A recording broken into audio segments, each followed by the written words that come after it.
Chers amis, bonjour. J'espère que vous allez très bien là où vous êtes. Et nous venons encore aujourd'hui pour vous parler de la situation qui prévaut actuellement au Mali. Et surtout l'information morose qu'on a reçue depuis 3 jours sur la mort du ministre de Défense, M. Sadio Kamara, qui a été malheureusement neutralisé ou assassiné par les groupes islamistes. Et je vais vous relater les informations que nous avions à notre possession actuellement. La grande question que tout le monde se pose, qui a occasionné l'assassinat du ministre? Et la réponse est grave. Le ministre a été tué, assassiné ou neutralisé par un proche de son entourage, un ami proche de lui, au nom de Alassane Diallo. Qui est Alassane Diallo?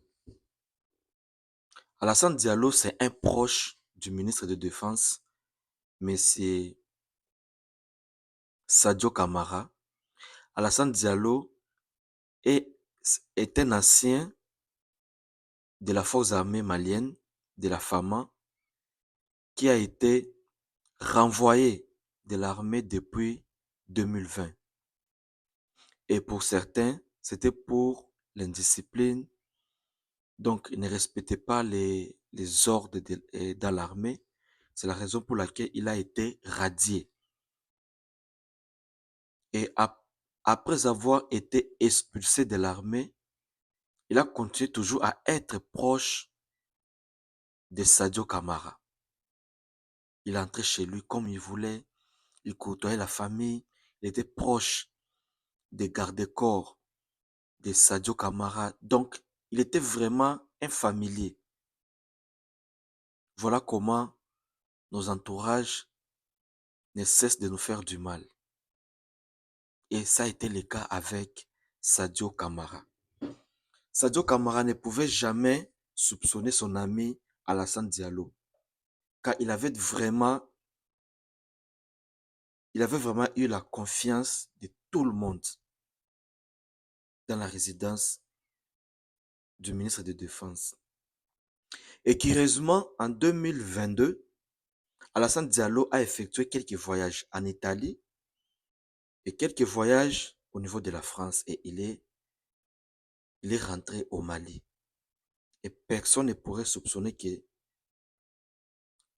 ces voyages-là avaient comme objectif de préparer l'assassinat de Sadio Kamara. Et comment il a préparé cet assassinat? Parce que Sadio Kamara habitait à Kati. Kati, c'est à quelques kilomètres de Bamako. Et c'est là où Sadio Kamara habitait. C'est là où aussi Alassane Diallo habitait. C'est à travers une Jeep RAV4 qu'il a utilisé pour assassiner le ministre de Défense. Et dans la résidence, il y a eu le ministre qui est décédé. Il y a eu sa deuxième femme, ses deux enfants et un cousin. Et gloire à Dieu, pendant qu'il cherchait à fuir, un policier l'a aussi neutralisé. Voilà comment les problèmes nous arrivent. Et c'est toujours nos proches qui nous font du mal. Et quand l'Occident veut tuer les autorités africaines, il passe toujours par les Africains pour que ces forfaits puissent se commettre. En tout cas, une fois de plus, mes condoléances à toute la population, mes condoléances les plus attristées à toute la population du Mali et surtout à la famille. Tantôt nos condoléances les plus attristées au peuple malien et précisément à la famille du général le ministre Sadio Kamara. Et je demanderai à la population malienne de bien protéger le président Assimi Goïta. Si déjà on touche à son ministre de Défense, en tout cas, il faut bien revoir la sécurité du président. Il faut très bien alors revoir la sécurité du président. Parce que souvent, nos présidents sont toujours trahis par leurs proches ou nos autorités africaines en général. Lumumba a été trahi par Mobutu. Thomas Sankara a été trahi par Blaise Compaoré. Lassana Conté a été trahi par son beau-fils. Bref, la plupart des autorités sont toujours trahies par leurs proches. Ils doivent vraiment être vigilants. On ne doit pas répéter les mêmes situations chaque année. Comme cela a été,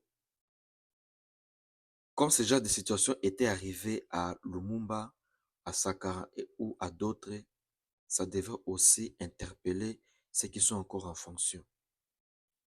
Vous pouvez toujours faire confiance à tout le monde, mais à un certain moment, il faut vraiment faire le ménage. C'est très, très important.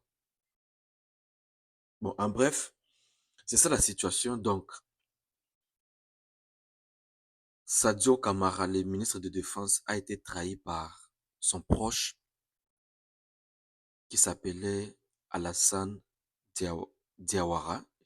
Alassane Diallo, je m'excuse, qui était proche de la famille, proche du ministre. Et c'est par lui que le groupe djihadiste est passé pour le neutraliser. Malheureusement, c'est toujours avec nos proches. Ça fait mal, mais on n'a pas les choix. On n'a pas les choix. Toutefois, je demande vraiment que ce soit nous qui ne sommes pas autorités, que ce soit ceux qui sont déjà comme décideurs de nos pays africains, veuillez faire les ménages dans votre entourage. C'est très très important. Merci et à la prochaine.